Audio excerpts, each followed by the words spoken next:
trazer para vocês várias questões sobre o princípio da verdade material e quais são essas limitações. E eu procurei fazer isso para tentar alinhavar também como fica a verdade material dados esses 30 anos da Constituição, né? Então, o que mudou?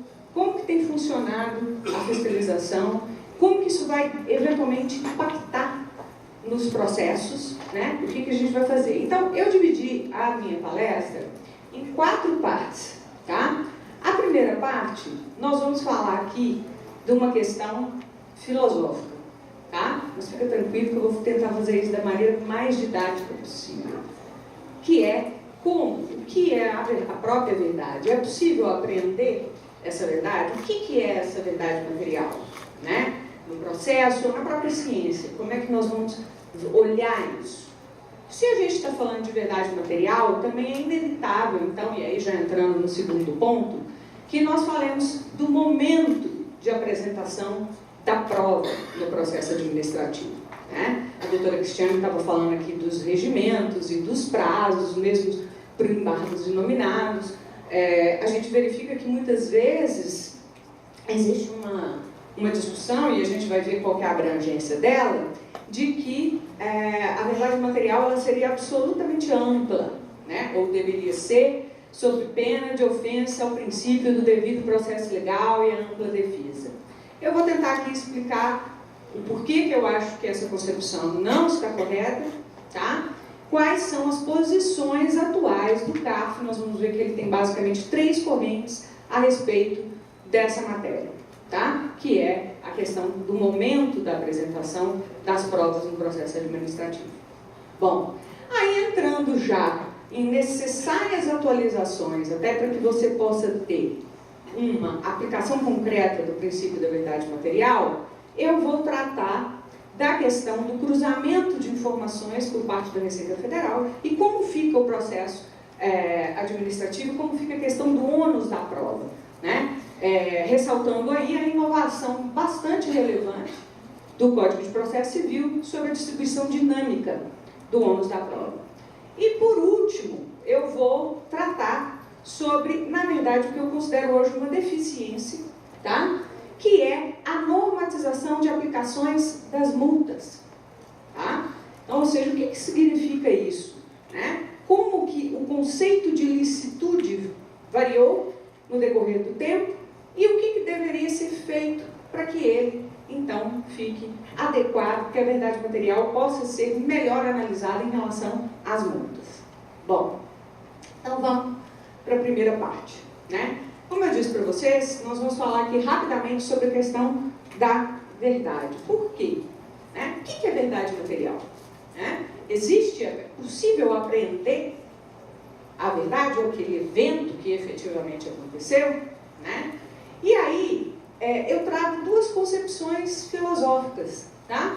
E até para a gente ver depois, eu coloquei ali concepções sobre o tema da verdade e a importância da composição paritária dos órgãos. Eu já defendi a paridade, continuo defendendo, e aí hoje eu vou tentar explicar, inclusive, do ponto de vista filosófico, por que ela é importante, tá? Bom, você tem da ciência, né? A filosofia da ciência, ela trabalha basicamente com 2 conceitos. Eu trabalhava com conceitos de verdades. O primeiro, que seria uma verdade, que seria a verdade descoberta. O que é isso? A verdade, ela já está na coisa em si, né? Você simplesmente iria fazer o quê? Você iria descrever aquela verdade, aquilo que aconteceu, né? Eu tenho as provas e a minha função seria o quê? Descritiva daquele evento que aconteceu, tá? Bom, basicamente, em poucas linhas é isso. Só que nós hoje trabalhamos com um conceito de verdade que eu entendo que é o mais adequado, e vou tentar explicar por quê, que é o de verdade construída. O que significa isso? Uma verdade construída, né? Ela nasce da interação de pessoas em razão de um determinado quadro referencial. Eu vou explicar o que é isso, né? Por que eu estou dizendo isso? Porque, na verdade, quando você vai lidar com um evento, um fato em si, um fato jurídico, né? Nós vamos poder fazer diferentes traduções daquele fato. A professora Aurora, no livro dela, ela dá um exemplo que eu acho muito didático nesse sentido. Se a gente vê um floco de neve, né, que a gente chamaria de neve, caindo do céu, a gente vai falar, o que é isso? Neve. Caiu aqui, isso aqui é uma neve. Para nós, isso é um evento único. Nosso quadro referencial só nos permite verificar que aquilo é o quê? Está caindo ali, é uma neve. Tá? No entanto, se você for para a Groenlândia, né, o habitante daquele lugar, que vive disso, um esquimó, ele vai enxergar naquela neve várias coisas. Ele vai ver se aquela neve é a neve própria para fazer iglu. Ele vai verificar se aquela neve é ótima para depois você beber, para virar água, tá? Então, o que significa isso? A verdade, ela vai ter diferentes matizes, diferentes concepções, conforme o quadro referencial daquelas pessoas que você está tratando, tá? Por isso a importância de um órgão paritário. Por quê? Exatamente porque você vai trazer o quê? Uma visão mais ampla, você vai ter um espectro mais amplo de análise, né? Além disso, outra coisa importante da gente observar é que, aí voltando, também acho muito importante nesse aspecto, aí usar a definição do professor Paulo de Barros de fato, evento e fato jurídico, né? Também, de novo, tentando trazer um exemplo dele que eu acho bem didático, né? Evento, nasce uma criança, isso é um evento biológico, né? A criança nasceu.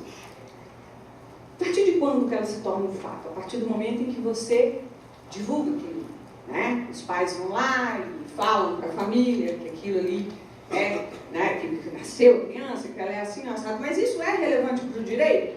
No momento ainda não, né? Ele vai ser relevante para o direito quando? Quando nós tivermos o quê? O registro dessa criança, né? Então, resumindo, o que é a primeira limitação da verdade material? É a limitação que nós temos da própria linguagem, é a limitação que nós temos do próprio limite dos nossos quadros referenciais. Daí essa importância, né? Então, quando nós falamos de verdade material, é inevitável que nós estamos falando sempre do quê? De uma verdade que é uma verdade jurídica, tá? E como que nós aprendemos essa verdade jurídica? Nós aprendemos essa verdade por meio das provas que as partes vão trazer para o processo, tá? Bom, não sei se é aqui ou não. E aí entra a questão que eu já tinha adiantado, né? É fundamental, na minha opinião, né? Existe essa discussão, o contribuinte sempre pode trazer provas, ele pode trazer provas até mesmo, né, já passada o prazo do recurso voluntário, o processo já está para julgamento, de repente o contribuinte vai lá e junta um bolo de provas que basicamente seria o quê? Você voltaria e colocaria do zero a fiscalização, ou seja, você teria que voltar todo o processo de fiscalização, tá? Eu acho complicada essa concepção. Por quê?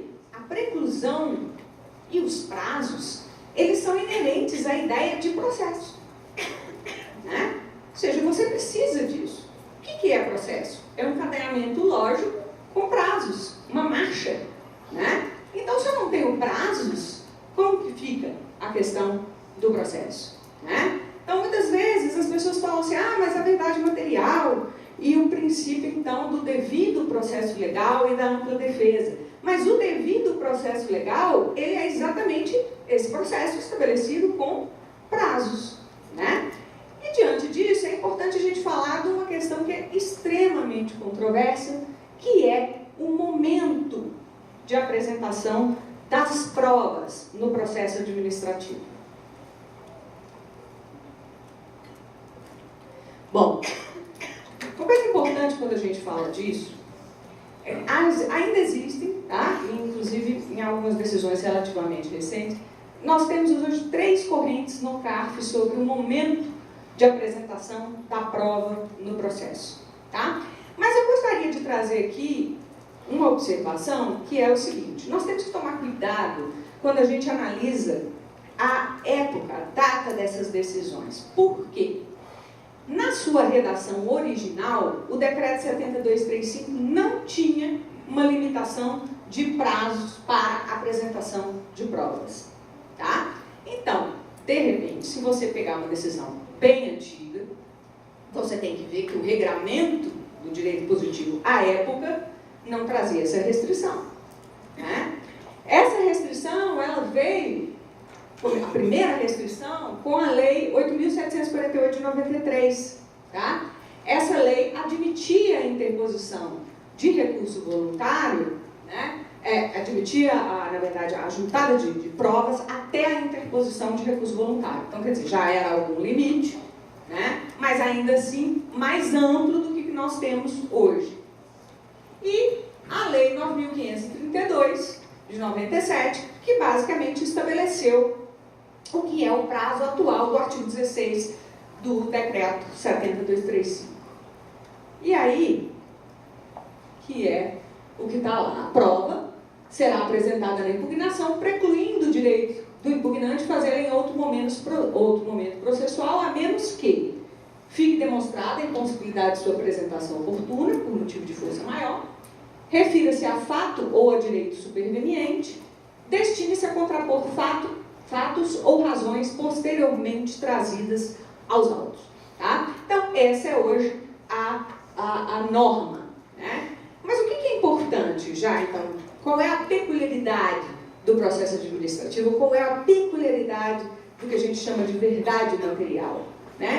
É porque o poder de produzir provas, né? Fazendo aí um comparativo com o processo civil, o poder de produzir provas, ele não é só da parte, a instrução do processo, ela se dá também no curso oficial dos julgadores. Tá? Essa é a peculiaridade essencial do processo administrativo.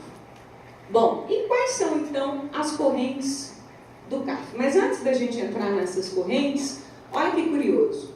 A portaria 55 de 98, que era o antigo regimento do então Conselho de Contribuintes, ele tinha esse artigo 18, parágrafo 7º. Então, ou seja, mesmo com a nova alteração do artigo 16, que falava que eu teria que apresentar as provas, né, juntamente com a impugnação, nós tínhamos uma incompatibilidade, o regimento interno ele era mais abrangente nesse sentido, e ele dizia o seguinte: é facultado ao sujeito passivo e ao procurador da Fazenda Nacional, enquanto o processo estiver com o relator, mediante requerimento do presidente da Câmara, apresentar esclarecimentos ou documentos, hipótese em que será dada à parte contrária e requer-se diligência que se deferida do resultado, dar-se-á ciências às partes. Tá? Então, embora a lei trouxesse a restrição, essa restrição ela ficava, vamos dizer, mitigada, né, pela portaria 55 de 98, mesmo depois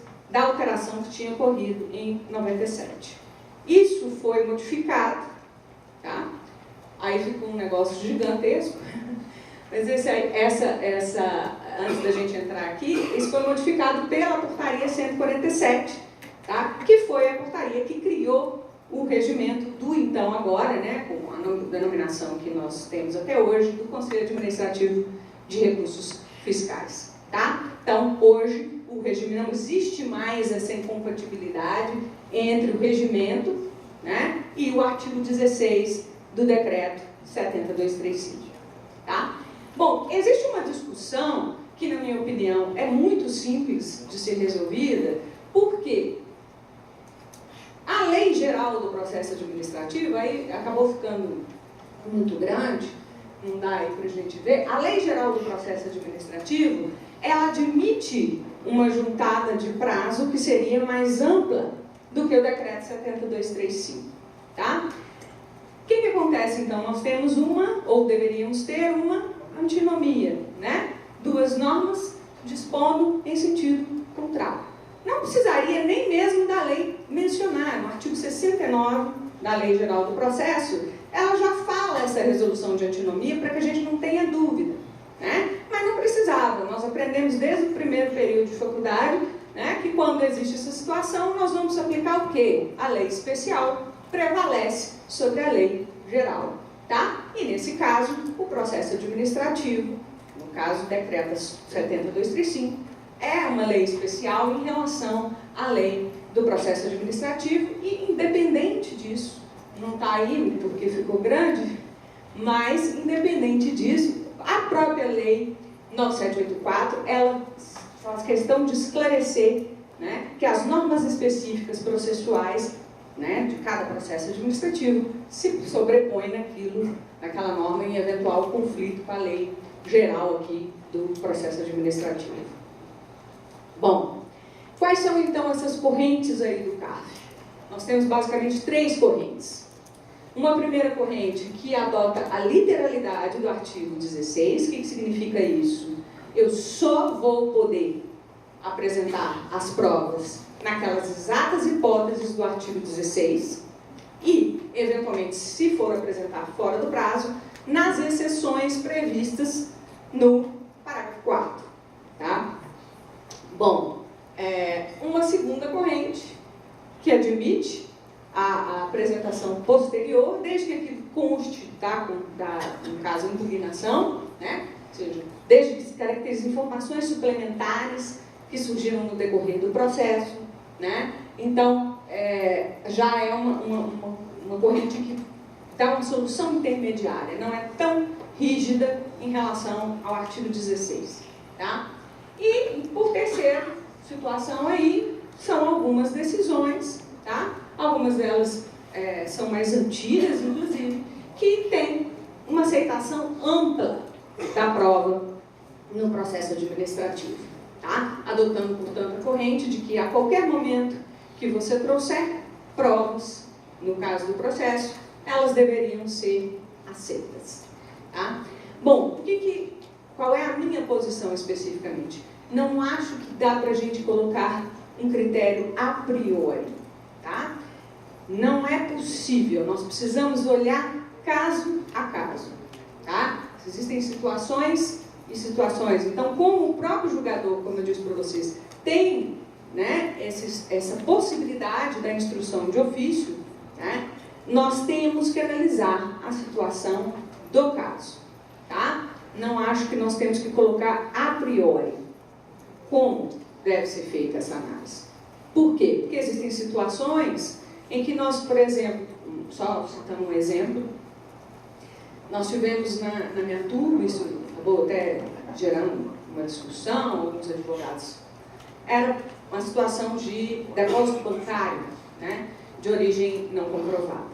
Aí a fiscalização intimou o sujeito e falou, olha, me fala aqui a origem desses depósitos. Na fiscalização, isso é uma presunção, né, é uma presunção contra o contribuinte.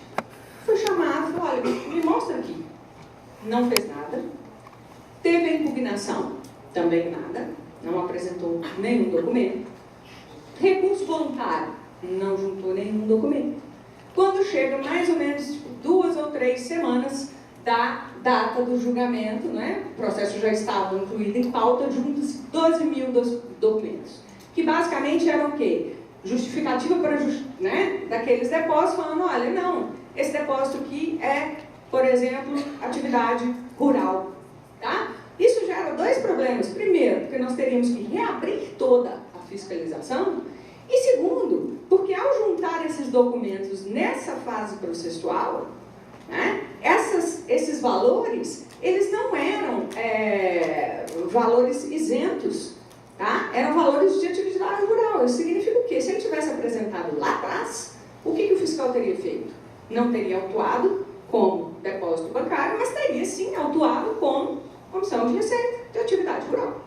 Tá? Então, acho que nós temos que analisar isso com cuidado e essa análise tem que ser feita caso a caso. Tá? Especificamente nessa situação, por exemplo, a nossa turma não aceitou.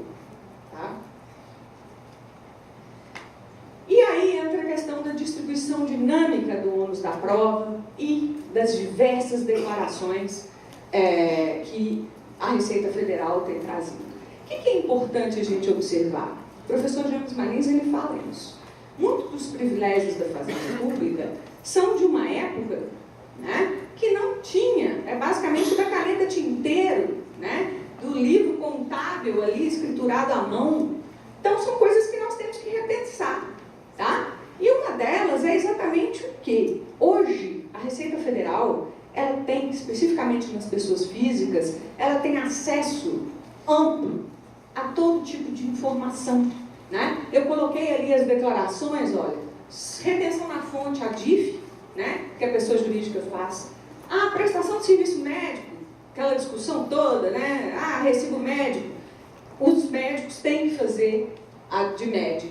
DMOP no caso de aluguéis, DOI no caso de compra e venda, DECRED no caso de cartão de crédito, DMOV no caso de movimentação financeira. Tá? Ou seja, ela tem um amplo espectro de informações. E aí, a questão que nós temos que discutir é, diante desse poderoso paramento que ela tem, desse poderoso meio de informática que ela tem e dessas informações, como fica o ônus da prova? Né? O que nós deveríamos fazer? E, por outro lado, nós temos também que tomar um cuidado, porque já aconteceu, já que hoje essas declarações, gente, não tenho dúvida, faça esse cruzamento, né? Fazendo esse cruzamento, especificamente no caso de pessoa física, o que acontece? Emite auto de infração eletrônico, tá? E o auto de infração eletrônico, várias vezes já chegou na nossa turma, ele é um problema. Porque às vezes o camarada vira e fala assim, olha, mas aqui, e a DRJ mantém. Ela falou, olha aqui, eu tive sim essa retenção. Ah, mas a empresa não apresentou a DIF. Mas o que o contribuinte pode fazer em relação a isso? Nada, né? E aí entra a importância da distribuição dinâmica do ônus da prova, prevista aí no artigo 373, parágrafo 1º do Código de Processo Civil. E também já previsto no artigo 37, que fala lá, quando o interessado declarar que fatos e dados estão registrados em documentos existentes na própria administração responsável pelo processo ou em outro órgão administrativo, o órgão competente para a instrução proverá de ofício a obtenção dos documentos e das respectivas cópias. Tá? Então, essa é uma questão que eu acho que a gente precisa pensar com cuidado. Outra questão, e aí acabando, o nosso último tópico, né, que merece ser tratada com muito cuidado, é a questão das penalidades. Ou seja, como que o princípio da verdade material ele fica prejudicado com a sistemática de imposição das penalidades que nós temos hoje, né? O artigo 113, parágrafo 1º do CTN, ele coloca como obrigação tributária, né, principal, tanto o tributo quanto a penalidade, né? E a intenção do Código foi o quê? Exatamente regular o mesmo sistema jurídico, né? A mesma coisa o artigo 136, quando ele fala da interpretação objetiva, no caso das infrações. Tem um livro interessante que ele fala exatamente o seguinte, por que o 136 fez isso? Né? Se a gente olhar a exposição de motivos do CTN, é porque você não fazia uma distinção entre o ilícito e o ilícito fiscal, a obrigação principal. Só que o que nós vamos ver que isso é importante que se repense essa situação. Hoje se discute muito essa questão do indúbio para o contribuinte e eu acho que a discussão está equivocada, tá? Por dois motivos. Primeiro, que o 112, na minha opinião, não traz indúbio para o contribuinte. Ele traz uma norma de interpretação favorável no caso das penalidades. Ele é uma norma para penalidades. Então, nós temos um primeiro problema que a gente precisa repensar, né?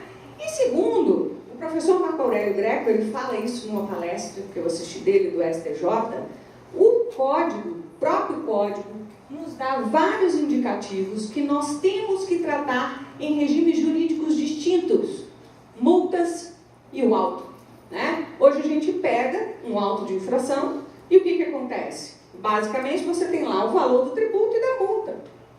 Quando, na verdade, se nós formos olhar, olha lá o que diz o artigo 142 do CTN, que a gente lê e não presta atenção. Compete privativamente à autoridade administrativa constituir o crédito, determinar a matéria tributável, calcular o montante do tributo devido, identificar o sujeito passivo e, sendo o caso, propor a penalidade cabível.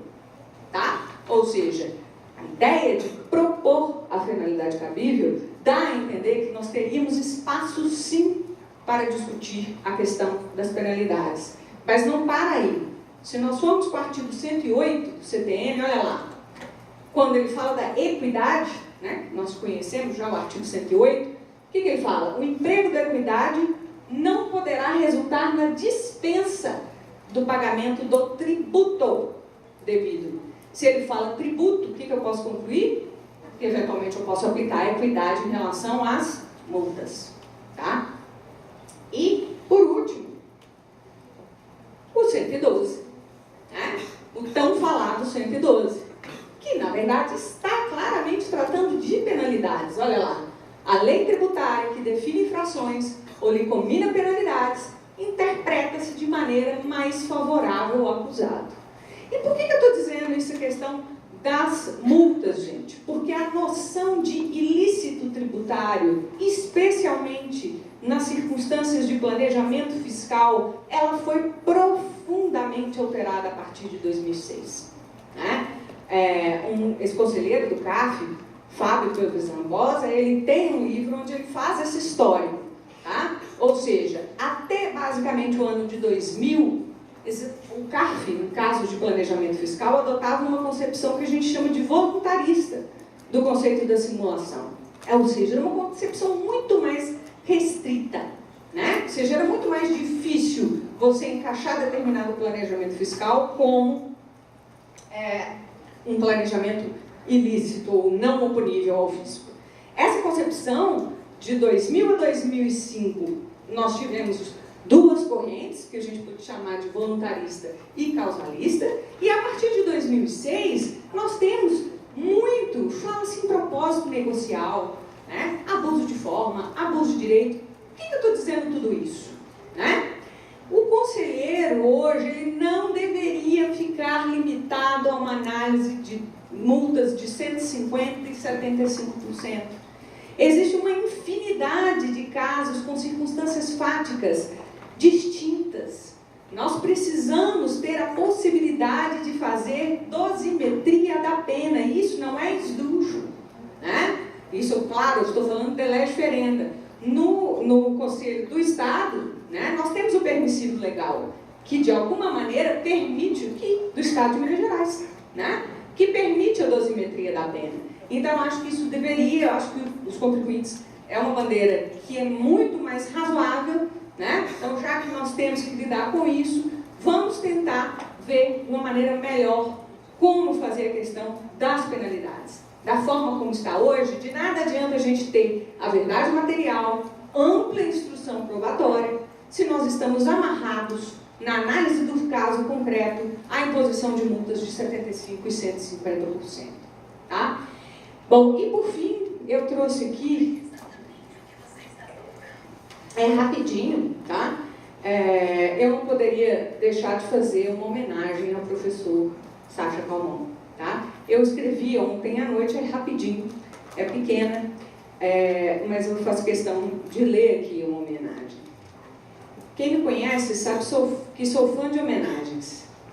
Por isso, poder participar de um congresso em que se faz homenagem ao professor Sacha é bastante especial.